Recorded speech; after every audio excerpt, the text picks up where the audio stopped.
Right. Because from my perspective, we put a lot of effort into these lives. They take a lot of organizing. We really seek out guests that have this ability to transfer evidence-based knowledge.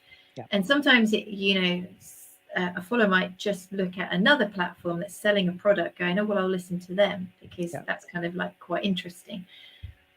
What is evidence-based and why is it important? Right. That's a great question, Hannah. So in medicine, what we should do, and I say medicine, but I mean veterinary medicine as well, what we should always be mindful of is if we're going to give a recommendation, or if we're going to give a medical treatment, or if we're going to give a surgical treatment, what we should be doing is doing it on the basis that we can kind of predict what's going to happen because we've got evidence that what we're doing is hopefully the best that can be done. Now, unfortunately, the tradition has been in surgery especially is that say a certain procedure has become popular and it hasn't really been tested as to, you know, how good is the evidence that what operation that I'm doing for a certain condition is better than some other.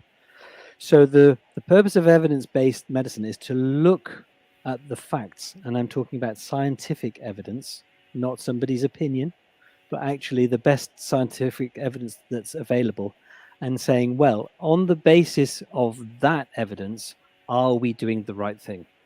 Absolutely. And I think I'm just going to add to that is that as a veterinary practitioner, you come out of university, you've got all of this information and this knowledge, and then you have to learn skills and become very practical.